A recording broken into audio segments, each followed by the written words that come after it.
Assalamualaikum warahmatullahi wabarakatuh. Selamat siang, saudara. Senang sekali saya Karen Utari dapat menyapa Anda dalam program Kabar Jambi.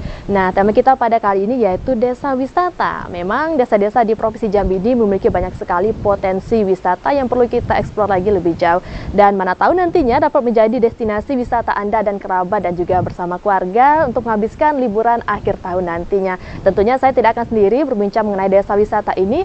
Saya akan berbincang dengan dua orang narasumber. Dan salah satunya sudah berada bersama kita, ada Kepala Desa Tanjung Lanjut, Kabupaten Muaro Jambi, Bapak Edi Sugito. Selamat siang, Bapak. Apa kabar, Pak? Selamat siang, kabar baik. Kabar baik. Gimana perjalanannya tadi, Pak? Dari Muaro Jambi nih langsung ke sini ya, Pak ya? Ya, alhamdulillah lancar, Mbak. Lancar, alhamdulillah nih, Pak.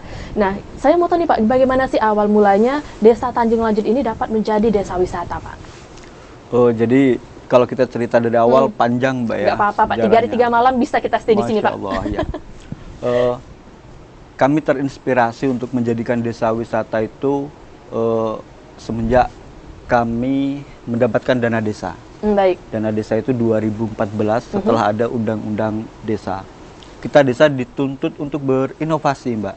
Berinovasi, mengembangkan desa melalui potensi yang ada supaya desa itu mendapatkan pendapatan asli desa dan dana desa itu bisa bermanfaat untuk masyarakat banyak. Nah, dari situlah kami pemerintah desa bersama masyarakat rapat menggali potensi sama-sama gitu kan, mencari potensi apa yang cocok gitu kira-kira. Nah, kebetulan di desa kami itu namanya Tanjung Lanjut, Mbak ya. Tanjung Lanjut itu kan tanah yang menjorot ke danau. Jadi di sekeliling dusun kami itu ada danau yang selama ini tidak terkelola dengan baik, hanya untuk pemanfaatan cari ikan, kakus, kemudian mandi gitu kan. Nah, berdasarkan dari ide inovasi desa tadi dibantu pendamping-pendamping desa pada waktu itu, mulai dari 2016 itu, Mbak, kami sudah menggagasnya. Tapi kami tidak bisa langsung action ke lapangan karena masih terkendala dengan karakter masyarakatnya yang belum terbuka pada waktu itu kan. Akhirnya selama 3 tahun itu, Mbak, setiap ada acara kondangan, ada acara apa, saya itu ngomong terus supaya promosi, Pak ya? Iya, promosi ke depan danau kita itu bisa dijadikan menjadi tempat wisata. Dan selalu saya bandingkan kepada desa-desa yang sudah maju gitu kan. Akhirnya lama kelamaan setiap kali rapat ada yang menyinggung kapan kita buka wisata. Setiap kali rapat kapan kita buka wisata. Nah, pada kesempatan 2018 itulah kami membentuk badan usaha milik desa yang unit usahanya itu unit usaha pariwisata. Bersama masyarakat kami bentuk dan kami berikan modal waktu itu pertama 20 juta. 20 juta 2017 ya? 2018. 2018 kami berikan modal 20 juta, membuatlah rumah apung 2 sama perahu itu ada 4 pada waktu itu. Pada kesempatan tertentu kami undang Ibu Bupati waktu itu, Ibu Masna Busro. Beliau berkenan hadir untuk meresmikan wisata alam Danau Tangkas itu pada tahun 2018 bulan Agustus tanggal 19, Mbak. 19 Agustus 2018. Iya. Nah, semenjak itulah kami termotivasi lagi, kami semangat lagi untuk mengembangkan wisata itu. Bagaimana caranya pun, rintangannya apapun, akan tetap kami kembangkan wisata alam Danau Tangkas. Hinggalah dengan sampai titik yang sekarang ini, Mbak, yang mungkin alhamdulillah sudah banyak dari beberapa media yang mengucapkan selamat, kemudian OPD, Bupati, kemudian atas prestasi yang sudah kami raih selama kurun waktu hampir 5 tahun. 5 tahun Mbak. iya, Benar, 5 tahunan. Benar. Dan juga kemarin dapat penghargaan juga, Pak ya? Ya, Mbak. Terakhir kemarin penghargaan kami di Lombok, waktu itu kami mengikuti ajang lomba desa wisata Nusantara dari Kementerian Desa. Nah, pada waktu itu tadinya kami ragu, Mbak. Kenapa tuh, Pak? Mampu nggak kita bersaing dengan desa-desa di seluruh Indonesia yang notabene-nya mungkin mereka punya pantai, gunung, air terjun, gitu kan. Iya. Jadi kami tidak pede, tapi pada waktu itu pendamping desa semua nyupport, ayolah kita coba gitu kan. Akhirnya ya udah bismillah kita coba gitu, Mbak. Dari 2007 desa yang mendaftar di seluruh Indonesia itu, Mbak, terbagi menjadi 2 kategori. Ada kategori 1 itu desa tertinggal dan berkembang. Kategori 2-nya desa maju mandiri. Dan desa kita Tanjung Lanjut itu masuk ke kategori 1 desa berkembangnya. Nah, masuk kategori 1 desa berkembang. Setelah kami mendaftar, mengirimkan semua dokumen-dokumen yang diminta, akhirnya kami lolos masuk ke 45 besar. Wow. Dokumennya itu apa aja tuh Pak waktu itu? Banyak dokumennya, mulai dari sarana prasarana wisata, foto-foto, video, kemudian dokumen-dokumen dasar daripada BUMDes, kemudian dokumen dasar pembentukan BUMDes, gitu. Karena syarat pertama yang bisa mengikuti lomba Desa Wisata Nusantara itu desa wisata yang dikelola oleh BUMDes. Kemudian syarat yang lebih penting mendapatkan SK Desa Wisata dari kabupaten, dan kita dapatkan. Nah, saya lanjut lagi Mbak, dari 45 besar tadi, akhirnya diklasifikasi lagi. Tim juri dari kementerian datang ke desa. Bener nggak sih apa yang dikirim ini, bener nggak gitu Ya, kan? jadi harus didatangi dulu Pak ya, mana tahu ini fiktif takutnya Pak ya. Diverifikasi lagi, kemudian setelah ngobrol panjang, mereka cek satu persatu dokumentasi yang sudah kirim. Akhirnya kami menunggu waktu 2 minggu. Akhirnya di waktu 2 minggu itu dapatlah kita surat, Pak Samannya dapat surat dari kementerian bahwa kita masuk ke 15 besar. Wow, luar biasa, dari 2000 tadi Pak ya. Dari 15 besar, dan pengumuman pemenangnya akan diumumkan di Lombok kemarin tanggal berapa kemarin Pak Saman? 25 kemarin Pak ya? Ya, benar. Kami datang ke sana dan diumumkan di sana kita Tanjung Lanjut Muaro Jambi mendapatkan peringkat 11 Mbak. Jadi luar biasa. Ya sudah bersyukur lah, walaupun sudah sampai di titik itu, sudah betul-betul kami sudah bersyukur. Prestasi luar biasa sih Pak ya. Benar. Setidaknya kami tunjukkan itu bahwa kita di Muaro Jambi mampu gitu untuk bersaing di desa-desa wisata di seluruh Indonesia. Gitu, Mbak. Padahal sebelumnya tuh kurang pede Pak ya. Kurang pede, benar. Padahal pede. Ternyata potensinya dan tangkas ini ada di desa Tanjung Lanjut, itu luar biasa. Nah, saudara, kita juga sudah kehadiran narasumber kedua kita, yaitu Bendahara Badan Usaha Milik Desa Tanjung Lanjut, Bapak Salman SPD. Apa kabar Bapak? Aman, sehat. Gimana tadi perjalanannya, lancar juga Pak? Sedikit macet tadi. Sedikit macet. Nggak apa-apa Pak. Nah, ini bagaimana nih Pak peran dari BUMDes ini dalam pengelolaan pariwisata di Tanjung Lanjut Pak? Ya, kalau saya sih selaku pengelola keuangan, kami manage keuangan sesuai dengan standar lah. Jadi ada semacam uang pemasukan debit kreditnya, yaitu saya lebih berperan di situ. Masalahnya saya bendahara. Bendaharanya Pak ya. Dan keuangan. Bagian keuangan ya. Tapi banyak juga bantu Pak Bendahara ini, bukan cuma keuangan aja, tapi dia inspiratif juga sebenarnya. Pak, seperti apa tuh Pak? Seperti contoh wahana-wahana lah. Wahana apa aja nih yang ada di sana Pak? Kita ada wahana donat booth, bebek dayung, kemudian ada telusur hutan liontin. Nah, telusur hutan liontin itu salah satunya ini yang Pak Salman yang inovasinya ya. Kalau tadi itu kita buatkan lorong katanya kan. Seperti itu Mbak. Sama-sama lah Bu. Sama, wah berarti kolaborasi ya, walaupun kolaborasi. Tidak hanya di keuangan tetapi juga dalam proses wisatanya juga Bapak ya. Dan memang yang kami unggulkan itu Mbak, memang yang wisata telusur hutan liontin. Kami kan punya hutan itu kurang lebih yang masuk ke kawasan Muaro Jambi itu kurang lebih 200 hektar Mbak. Jadi di danau kita itu ada hutannya kayak hutan bakau. Dan di situ kita buatkan lorong-lorong gitu supaya wisatawan bisa memang benar-benar menikmati hutan dengan menggunakan sampan, tapi nggak pakai mesin Mbak. Jadi memang benar-benar alami, dayung. Dianterin pakai joki, menelusuri hutan kurang lebih sejauh 1 kilometer. Dan itulah memang wisata unggulan kami, karena tidak banyak wisata yang lain yang bisa menikmati suasana seperti itu. Lagi menangis sendiri kan, sama rame-rame gitu. Itu biasanya kalau paling rame itu dikunjungi wisatawan pada musim apa, bulan apa itu Pak? Yang pasti kalau wisatawan rame itu Mbak, di posisi air itu agak tinggi, karena Danau Tangkas kan airnya pasang surut tuh, ngikutin debit air Batanghari.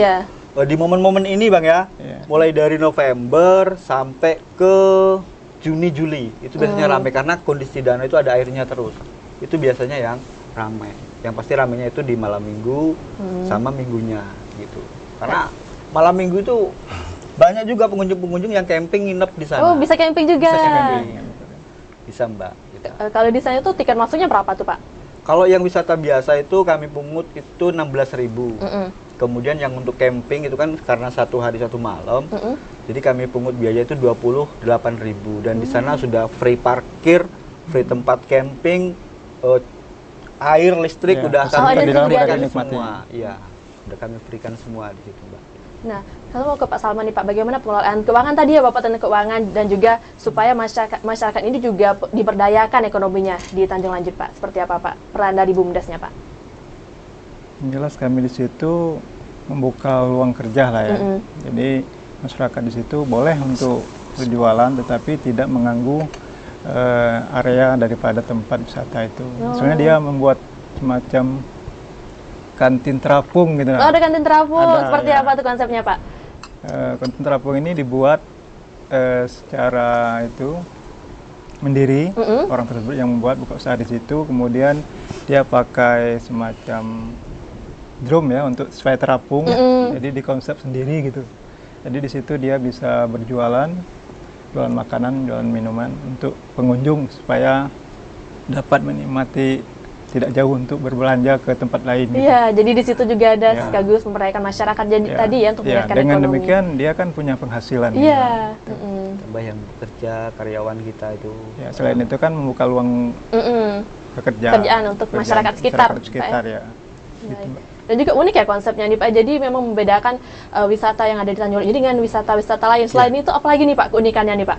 Satu lagi Mbak, tapi momennya itu 1 tahun 2 kali Mbak. Wah, apa Kita tuh? namanya punya musim gugur bunga liontin. Gugur bunga betul. liontin, Wah. Benar. Betul. Jadi pohon putat itu kan tersebar di hamparan danau yang Iya. di tempat kita.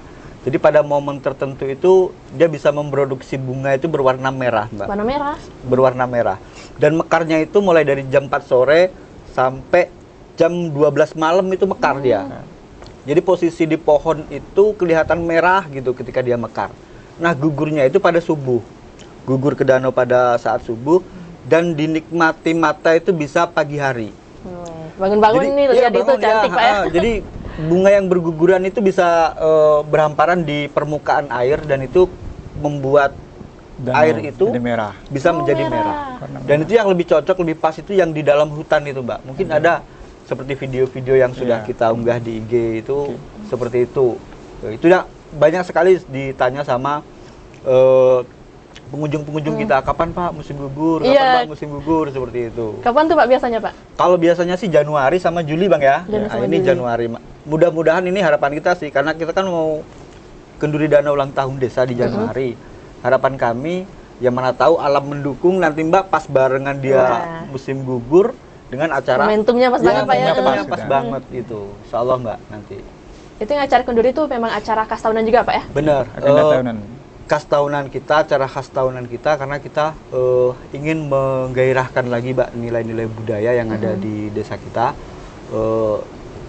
Kita ada Kenduri Danau itu acara sakralnya itu ada makan merawang kita Mbak. Mau makan berawang. Makan merawang sama menikmati tarian gadis liontin di atas perahu. Menarinya di atas perahu tuh Pak? Menarinya di atas perahu sambil kita makan-makan. Itu ada momen-momen sakralnya tuh di situ. Di situ. Gitu. Boleh deh nanti bulan Januari nih siap-siap Benar, tandai ya. tanggalnya ya. Ya, mungkin syukur-syukur TVRI bisa live streaming di meliput. sana. Boleh, boleh. Karena itu selama 1 minggu Mbak, Seminggu, rangkaiannya Pak, ya? selama 1 minggu.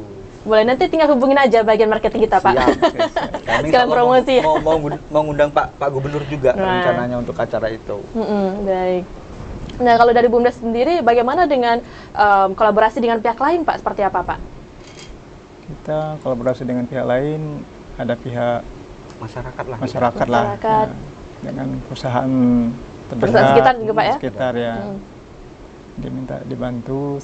Dari situ kan ada dana CSR. Dari dana situ, CSR itu, Pak, ya? bisa dibantu, minta bantuan dari situ. Jadi masyarakat di sekitar itu kerjasama dengan BUMDes, kemudian ada pihak perusahaan juga membantu, gitu. Baik. Nah, mau ke Pak Sugito lagi nih. Nah, kalau masyarakat sendiri bagaimana nih feedback dari masyarakatnya, Pak?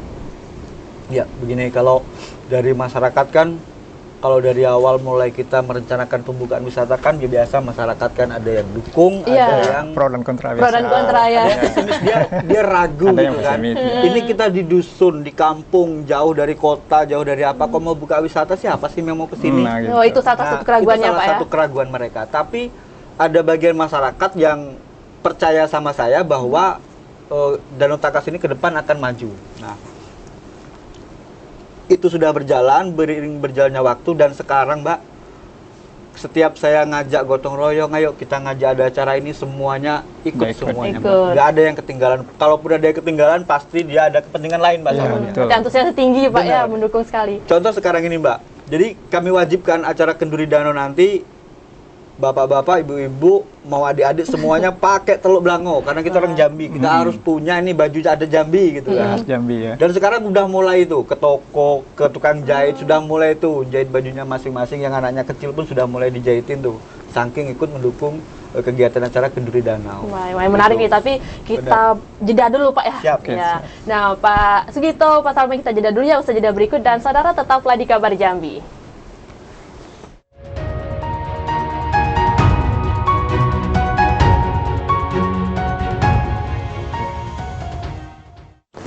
Terima kasih saudara, Anda masih menyaksikan Kabar Jambi, masih dengan tema kita Desa Wisata. Nah, kita lanjut lagi nih Pak Sugito, tadi yang terpotong, Siap. boleh silahkan lanjutkan Pak. Sampai mana tadi ya? Yang potong. Sampai tentang budaya juga, Oh, jadi iya. masyarakat. Baik, tentang acara Kenduri Danau itu alhamdulillah sekarang masyarakat sudah mulai mendukung, karena dia sudah tahu sih manfaatnya desa wisata itu seperti apa Mbak. Apalagi semangat mereka karena kita udah dapat peringkat 11 kemarin nasional, itu Wah. tambah lebih Semangat lagi. Benar, lebih semangat lagi mereka Mbak. Dan untuk itu makanya kami dari pemerintah desa juga bagaimana ke depan kami akan bisa membuat wisata alam Danau Tangkas ini menjadi wisata yang berkelanjutan Mbak. Tidak seperti wisata buatan yang mungkin banyak di Jambi atau di daerah lain yang mungkin habis dibuka tenar kemudian redup Iya. menghilang. Kami tidak pengen yang seperti itu Mbak, karena kami sudah punya alam dan kami tinggal berinovasi, kami selalu mengupgrade supaya wisata itu bisa terus selalu berkembang. Salah satunya melalui acara-acara budaya yang akan kita lakukan nanti gitu. Dan insya Allah itu kalau ke sana makannya hari itu gratis semua Mbak. Gratis. Gratis disiapkan sama masyarakat semua. Wah, kalau makannya. gratis nih saya semangat nih Pak. Benar. Kalau ada gratis-gratisan. Iya. Baik. Berarti masyarakat itu gimana tuh, nggak apa-apa, nggak rugi Pak, gratis itu. Yang Kan datang. Kenduri Danau Mbak, namanya kita kenduri kan pesta Iya. gitu kan. Pesta, orang namanya pesta kan sedekah gitu Iya. kan. Ya ibaratnya seperti itu, mereka bersyukur gitu atas rezeki selama ini yang membuat desa kita banyak didatengin sama pengunjung, sama masyarakat. Ya seperti itulah rasa syukur kita lah gitu Mbak. Luar biasa, ini saya bakal ke sana nih Januari nanti Siap, nih. Januari nanti. Gratis makannya soalnya. Gratis, ya. Nah, lalu Pak Salman ini seperti apa nih Pak dalam pengelolaan dananya nih dari tahun ke tahun? Apakah peningkatannya seperti apa nih pendapatan dari Desa Tanjung Lanjut Pak? Peningkatan untuk pendapat ini ya tergantung pengunjung. Jadi kadang-kadang bisa nominalnya dibanding dengan tahun sebelumnya lebih kecil, ya berkurangnya paling sekitar berapa persen gitu nah, sekitar 30% gitu. Jadi tidak Plus mesti minusnya ya. harus misalnya tahun ini 300 juta, Ya, tahun depan belum tentu karena tergantung pengunjung gitu. tergantung pengunjung. Iya. Lalu langkah apa nih Pak yang diambil supaya pengunjungnya tetap naik terus nih? Upgrade, inovasi, promosi. Itu. Promosi. betul. Nah, promosi biasa seperti apa Pak? Kalau kami biasanya setiap kali ada momen atau wahana yang terbaru, itu biasanya kami upgrade melalui share di YouTube, Instagram, kemudian sama media-media, teman-teman media yang kadang ke sana, mereka biasanya lipsus sih gitu. Iya. Seperti itu aja promosinya Mbak gitu. Nah, tentunya ada tantangan juga kan dalam pengelolaan ini. Seperti benar, apa Mbak. tantangannya Pak? Kalau tantangan kami banyak Mbak.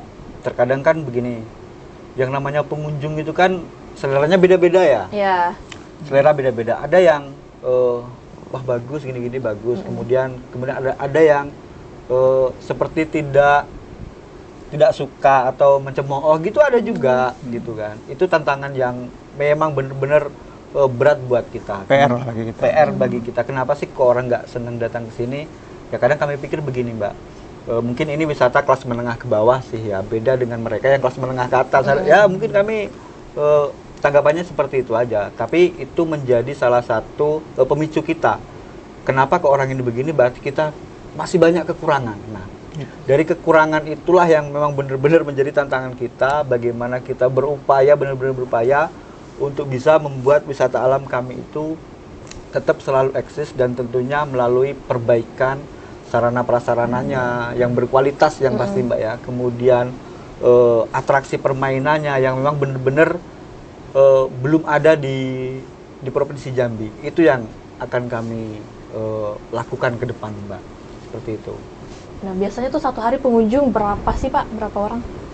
Kalau rata-rata per hari itu di luar weekend Mbak ya, Iya. itu kadang 20 sampai 40 itu Hari biasa, Pak, ya? Hari biasa. Kadang memang zong nggak ada sama sekali gitu kan. Apalagi kalau pas musim hujan itu memang nggak ada pengunjung Nggak ada. karena kondisi pertama jauh, aksesnya jauh, kemudian kondisi jalan juga kurang baik kalau musim Infrastrukturnya hujan. belum Iya. maksimal, Tapi kalau Pak, ya? Sabtu Minggu itu biasanya kadang camping malam Minggu itu pernah itu sampai 300 orang. 300 orang. Malam Minggu itu pernah 300 orang dan itu kami merasa kewalahan kondisi sarana prasarana kita Pak Mengnya seperti MCK-nya karena orangnya terlalu banyak. Iya. Tapi rata-rata kalau sekarang di malam Minggu itu dari 40 sampai ke 100 orang dan itu sudah cukup nyaman sih menampung kayak kamar mandi, WC itu udah cukup nyaman untuk menampung mereka gitu. Baik. Itu yang ramai. Kalau Bapak Muda nih, apakah ada potensi wisata lagi nih yang belum tereksplor nih di Tanjung Lanjut, Pak? Masih banyak Mbak Masih yang banyak, ya? mau kami kembangkan itu masih sangat banyak karena kami keterbatasan anggaran jadi ya sudahlah berjalan apa adanya dulu yang penting kita bisa bertahan kita bisa jalan tapi nanti ketika nanti ada dana bantuan dari pihak manapun akan kami pergunakan dengan sesuai dengan set plan kita Mbak. Set plan kita kepengen kayak Labuan Bajo tapi ini mininya Mbak gitu kan karena danau kita kan luasnya kan 400 hektar nih. Wah. Dengan ditumbuhi kayak hutan bakau. Nah, mimpi kita itu kepengen punya mini kapal layar, Mbak. Mini kapal layar yang bisa menjelajahi hutan seluas 400 hektar. Di sana ada fasilitas kamar mandi, tempat tidur, tempat karaoke, tempat makannya juga. Mereka bisa charter tuh sehari semalam keliling-keliling mau tidur di mana pun terserah. Itu mimpi kami, Mbak. Iya, luar Dan biasa insya sih Allah, kalau ada itu, Pak. Bener. Mau meeting di atas itu juga bisa Iya. gitu. Nah, itu mimpi kami dan saya pikir dengan adanya itu wisata kita akan lebih berkualitas, seperti itu. Nah, kalau dari Bu Muda sendiri seperti apa, Pak? Visinya dalam pengelolaan pariwisata yang ada di Desa Tanjung Lanjut? Visinya yang jelas kami pertama untuk meningkatkan ekonomi dan taraf hidup masyarakat setempat. Baik. Itu. Kalau ada PAD ya, Untuk meningkatkan PAD. PAD dari penghasilan bagi hasil tadi. Kemudian masyarakat juga kan bisa buka usaha tadi. Iya. Kan seperti saya sebutkan tadi awal. Setiap tahun itu apakah PAD-nya tercapai targetnya, Pak? Melalui adanya desa wisata ini? ada surplus, ada yang Iya, Oh. ada minus gitu. gitulah, Mbak. Begitulah ya, turun naik sesuai Iya. dengan penghasilan yang saya sebut tadi. Baik. Nah, bagaimana kalau untuk pemberdayaan masyarakat sekitar itu biasanya masyarakat dipekerjakan sebagai apa tuh, Pak, kalau di desa wisata? Kalau kita ada yang karyawan, Mbak. Ada yang karyawan itu kan warga sekitar itu kan kami kurang lebih ada 50 orang yang aktif gitu. Di 50 orang ini biasanya kalau pas pengunjung ramai itu mereka baru ikut bekerja. Tapi kalau hari-hari biasa ini kita kan ada pengurus inti. Pengurus inti itu ada 10 orang. Jadi kalau hari-hari biasa ini cukup 10 orang itu, tapi kalau pas hari-hari besar itu biasanya semuanya ikut. Semuanya ikut? Semuanya ikut dari 50 orang. Kadang mereka pun ganti-gantian gitu, Mbak. Tapi ya itulah namanya masyarakat kan kadang ada yang suka bekerja, kadang ada yang terhalang sama pekerjaan lain gitu. Seperti itu. Dan selama ini apa yang kita lakukan di desa itu sudah banyak menyumbang ininya, Bang ya. Kalau bisa saya jelaskan, Mbak, progres tentang pendapatannya mulai dari kami kan buka 2018 tuh. Iya. 2018 19 itu masih promosi, Mbak. Nggak dapat apa-apa kita walaupun dapat tiket itu pun udah habis untuk operasional. Operasional ya? Di 2020 satu tahun itu kita dapat 324 juta. Wow. 2020. Padahal lagi pandemi ya Pak ya? Betul, 2020. lagi pandemi waktu itu memang Oh bisa lagi Pak, pandemi. gimana tuh? Kan saya pikir begini Mbak, kita kan udah dibolehin tuh, Iya. ada buka tutup gitu kan. Iya, betul. Kalau di wisata di Provinsi Jambi ini kan kebanyakan banyak yang tutup. Iya. Dia tahu nih Danau Tangkas buka nih, Oh, katanya gitu kan. Ya udah mungkin berbondong-bondong lah ke sana gitu kan. Nah, di 2021 kita naik lagi Mbak, mencapai 418 juga Bang ya, 418 juta 2021. Nah di 2022-nya menurun. 2022 menurun ini kalau saya prediksi karena wisata tempat lain udah pada buka, ya udah ke tempat wisata lain iya. dulu. Yang terdekat mungkin dari Yang terdekat, domisili mereka juga. benar. Karena tempat kita Danau Tangkas kan jauh gitu. Dan artinya dari total selama ini yang sudah kami hasilkan itu kurang lebih miliaran Mbak. Wah. Yang masuk ke PAD itu selama kurun waktu 3 tahun ini kurang lebih 150 juta. Artinya ada perputaran uang di desa kita selama 3 tahun ini 800 apa? Ya 850 jutaan. Perputaran Yang di itu desa. yang menikmati itu masyarakat. Masyarakat, Mbak. Masyarakat semua. Yang jualan bensin dia dapat, yang kerja dia dapat gitu. Semuanya di sana. Mbak. Biasanya masyarakat sekitar itu selain tadi berjualan makanan di kantin kampung. Terapung, Nah, ya. selain itu apa lagi nih Pak biasanya? Ada dia catering Mbak, tim dari rumah gitu, by phone. Oh bisa. Gitu. Bisa by phone. Misalnya ada camping nih, Ya. 20 orang, mau pesen apa nih gitu kan. Kami kasih nomor HP-nya biar dia berhubungan langsung sama Yang punya catering tadi. Iya, sama catering. Udah selesai jam sekian langsung diantar. Seperti itu Mbak. Kalau untuk menu-menu masakan yang lain selain orang yang berjualan di sekeliling danau gitu. Biasanya pasti menu masakan khas daerah situ Pak ya? Benar. Seperti apa, masakan apa aja biasa Pak? Kami ada ayam mingkung. Ayam mingkung. Ya, ayam mingkung itu kolaborasi dengan tempoyak. Nah, baru saya aja belum Jambi. pernah tuh. Dia ayam mingkungnya sendiri, tempoyaknya sendiri, tinggal Oh. makannya terserah mau digabung mau enggak gitu kan. Ayamnya diapain Pak? Ayam mingkung itu kan ayam yang dia itu beratnya itu tanggung gitu kan. Besar enggak, kecil enggak. Itu diungkep mulai dari kaki sampai ke kepala itu jadi satu gitu ayam mingkung itu. Kemudian dikasih kuah, ada kuahnya dia Mbak, ada kuahnya juga gitu. Itu ayam mingkung sama masakan khas Jambi itu kan yang kadang tempoyak, kemudian ikan asin air tawar. Kita punya ikan asin air tawar. Ikan asin tawar.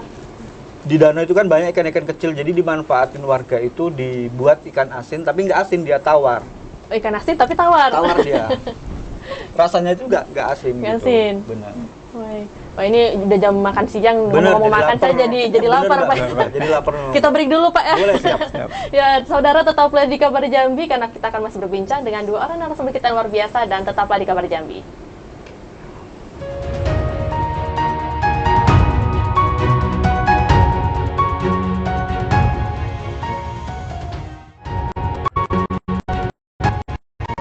Jambi, dan di segmen kali ini kami mengajak Anda untuk berpartisipasi bersama kami melalui layanan telepon interaktif di nomor 0741 66385 atau di nomor telepon 0811 743 3133 seperti yang tertera di layar kaca Anda. Nah, kita lanjut tadi bahas makan-makan sama Pak Sugito nih tadi, ada ayam, terus ada ikan asin tapi rasanya tawar. Ada apa lagi nih Pak?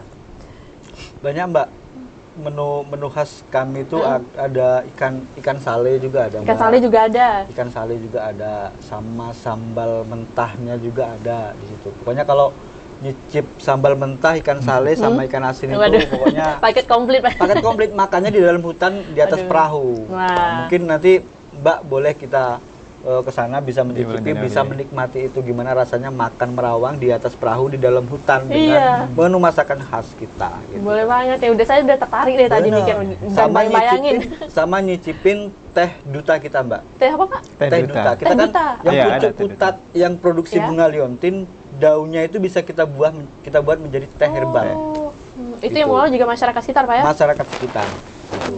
Berarti tidak hanya dari wisatanya aja, tetapi juga dari segi kulinernya juga. Lalu kalau oleh-oleh khas di situ apa Pak? Kalau oleh-oleh khas di sana kita kalau selama ini kan memang belum begitu maksimal ya kalau oleh-oleh khasnya. Tapi yang pasti oleh-oleh khasnya di sana baru berbentuk makanan dengan teh kita tadi itu aja. Teh duta tadi. Teh duta tadi. Baik. Kalau Pak Salman nih gimana nih Pak, pengelolaan program apa sih yang menjadi unggulan dari BUMDes itu untuk aspek pariwisatanya Pak? Yang jelas kalau program unggulan kami ya meningkatkan ekonomi tadi. Meningkat ekonomi tadi Pak ya. Kemudian bagaimana supaya ada ketertarikan pengunjung. Yang kami prioritaskan yaitu semacam inovasi-inovasi baru. Inovasi baru. Ya, ada perubahan, jadi penasaran gitu. Iya. Jadi akan datang, datang lagi ini ada yang baru gitu. Jadi kami kedepannya akan memaksimalkan wahana gitu. Wahana Pak ya. Iya. Ada yang baru lagi nih nanti Pak ya. Baik. Salah satunya kita membuat apa nih? Perahu apa? Yang dari fiber, nah itu. Perahu apa? Perahu fiber, Mbak. Perahu fiber. Itu Selama ini kan nanti, perahu kita kan dari kayu tradisional, Iya. tapi sekarang kita udah mulai mengupgrade yang perahu yang kayak di laut. Kayak di laut itu yang kita gunakan pakai fiber, Mbak. Gitu. Jadi ketahanannya juga bagus, kualitasnya juga bagus, jadi pengunjung bisa nyaman. Nyaman dan aman juga tentunya jadi Pak ya. nanti penasaran lagi ya. Iya, penasaran. gitu. Saya juga penasaran di sini. Itu yang akan kami maksimalkan. Boleh nih nanti kalau Bapak kembali ke Muara Jambi saya ikut boleh? Boleh siap. Mau langsung ke sana nih. Siap. Nah, biasa kalau pengunjung itu ramainya itu apakah pengunjung yang remaja, dewasa atau anak-anak tuh Pak biasanya Pak? Kalau di malam minggu itu remaja Bang. Remaja. Tapi kalau di hari minggunya itu banyakan campur anak-anak, Bawa keluarga dewasa, gitu. Keluarga lah gitu mereka. Ya, Pak. Itu biasa dari apakah dari Provinsi Jambi atau juga ada yang dari luar provinsi Pak pengunjungnya Pak? Kalau selama ini sih rata-rata kita dari provinsi Jambi sih, provinsi. Kalaupun ada itu biasanya dia ada kayak tamu-tamu khusus gitu, Mbak. Tamu-tamu khusus seperti kemarin dari tim dari Jakarta yang dia punya channel YouTube SDG itu. SDG yang siar dalam gelap itu. Ada 3 mobil mereka langsung datang ke Danau Tangkas dan mengeksplor Danau Tangkas, dan itu followernya luar biasa Mbak. SDG itu. Mudah-mudahan nanti kalau tayang, mudah-mudahan Danau Tangkas bisa menjadi terkenal lagi nanti. Amin. Gitu. Banyak juga kemarin dari Jakarta ada juga ketua Regi Pemuda Pancasila. Juga mengunjungi situ Pak ya? Mengunjungi sana juga Mbak, udah lama sih itu gitu kan. Itu luar biasa sampai dari Jakarta ke Jambi gitu, apalagi kata Bapak tadi aksesnya juga lumayan jauh gitu kan ke dalam. Itu kok bisa sih mereka tahu seperti apa sih promosinya Pak selain dari media Instagram tadi? Mungkin karena mereka punya temen ya, punya temen pasti penasaran nih di mana gitu, nanya coba ikut gitu kan. Pas mereka ada acara, ada acara di Jambi, kebetulan ada acara di Jambi ya sudah mampir sekalian ke Danau Tangkas gitu. Kalau Bapak sendiri melihat promosi untuk desa wisata ini apakah sudah maksimal atau masih ada hal-hal yang harus terus diperbaiki nih Pak? Banyak Mbak yang harus diperbaiki, yang pasti sistem IT kita gitu kan.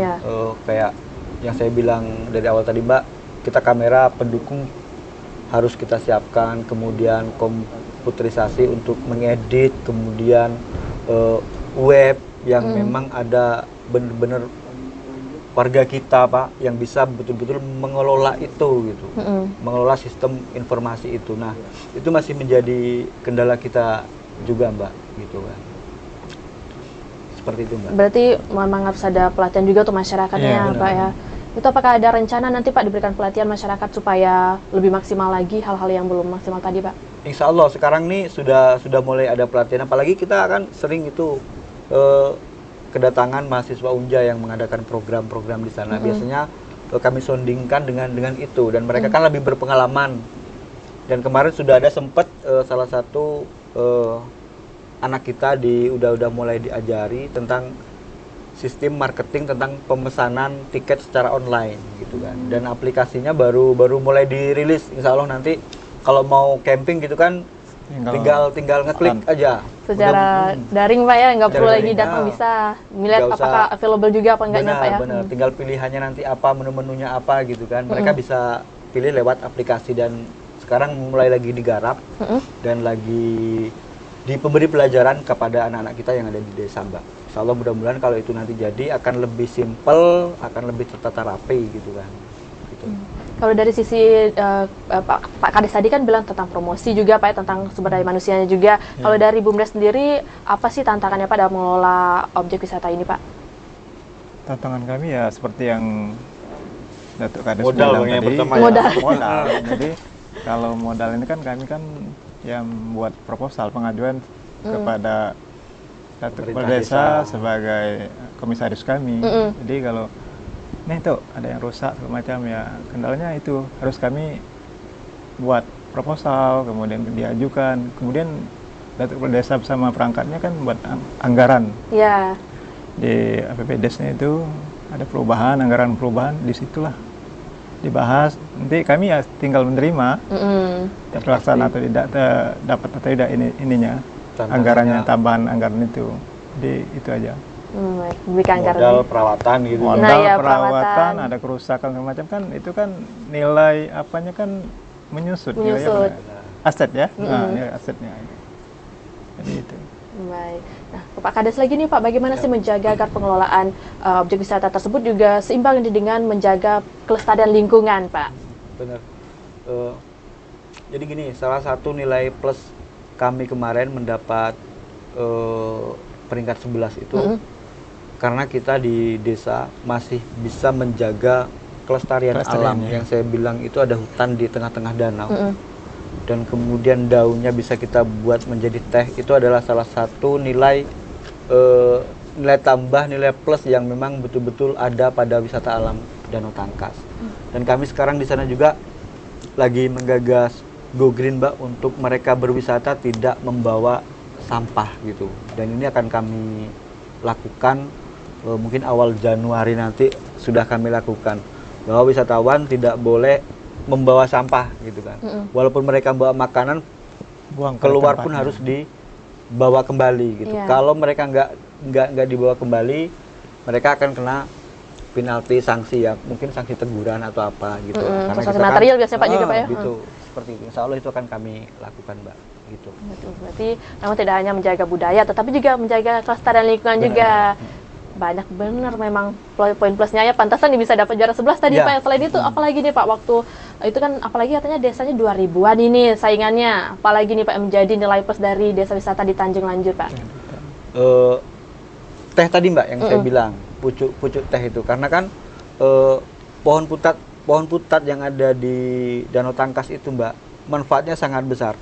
Selain dia bisa memperindah danau, bisa memproduksi bunga liontin, pucuknya juga bisa digunakan menjadi teh, gitu, bahan teh.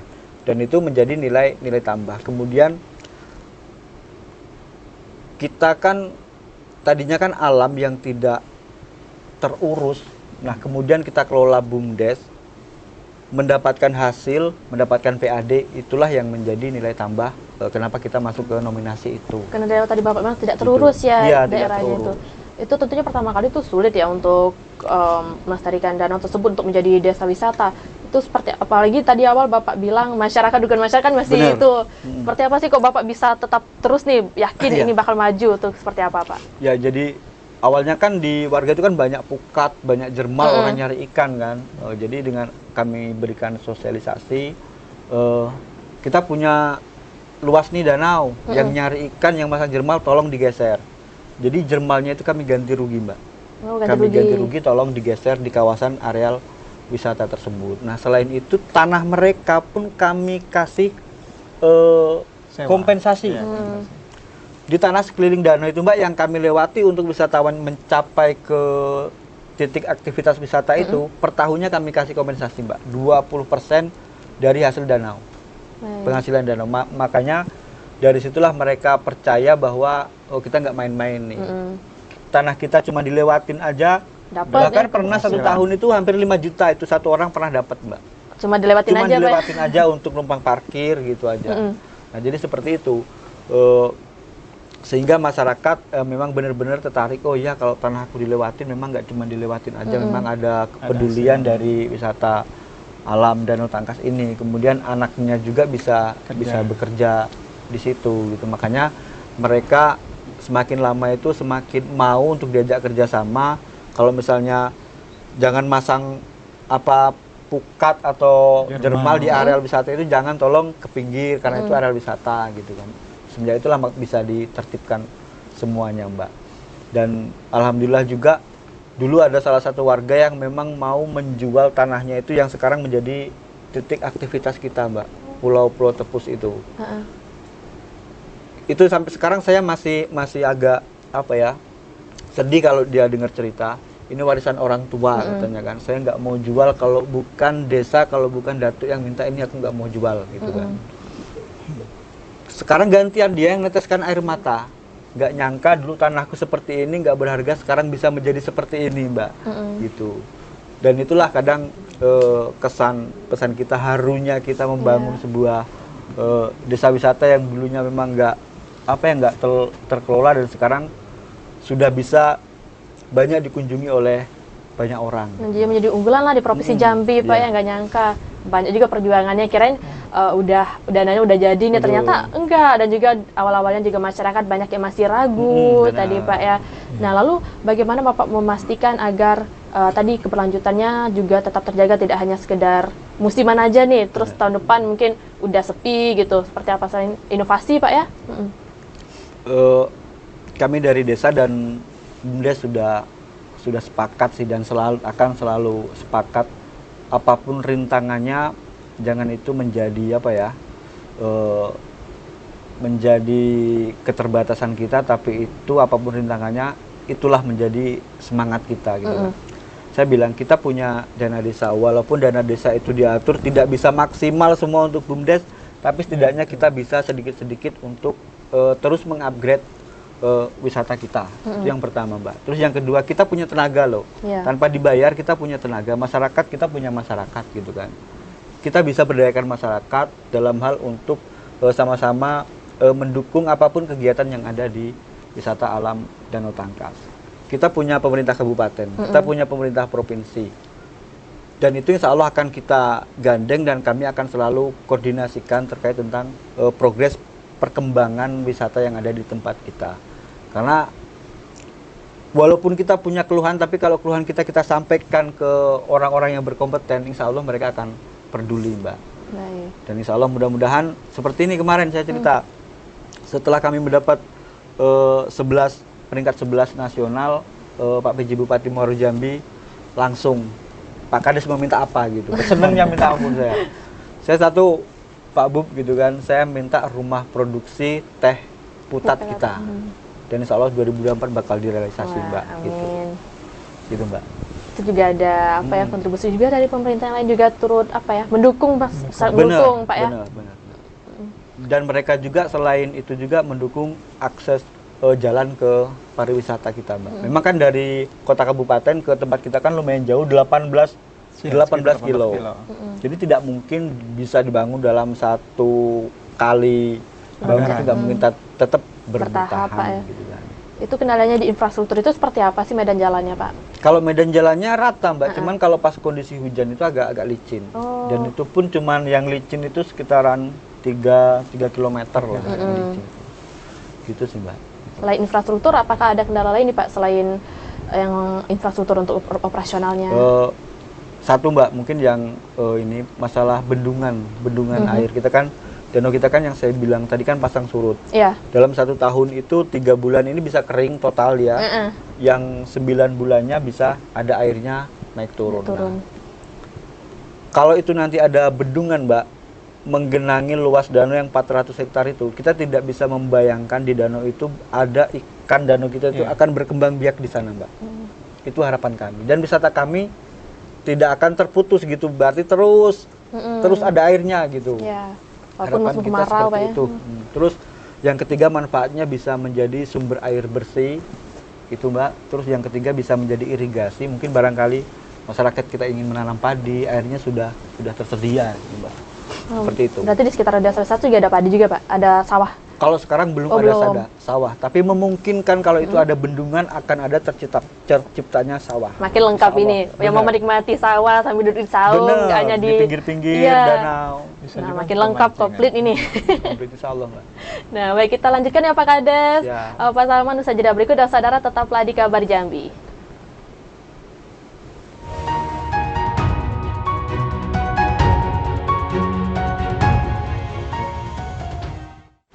Terima kasih saudara, Anda masih menyaksikan Kabar Jambi dan sudah saatnya kita mendengarkan pernyataan penutup atau closing statement dari dua orang narasumber kita.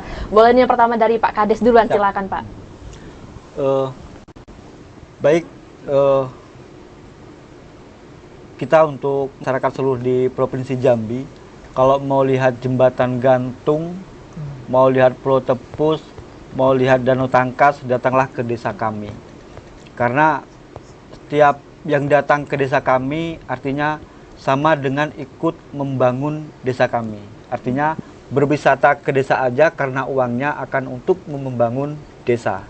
Itu Mbak. Baik, terima kasih banyak Pak Kades ya, sudah jauh-jauh juga nih dari Muaro Jambi ke TVRI. Terima kasih banyak Bapak. Silakan selanjutnya Pak Salman, silakan Pak. Oke.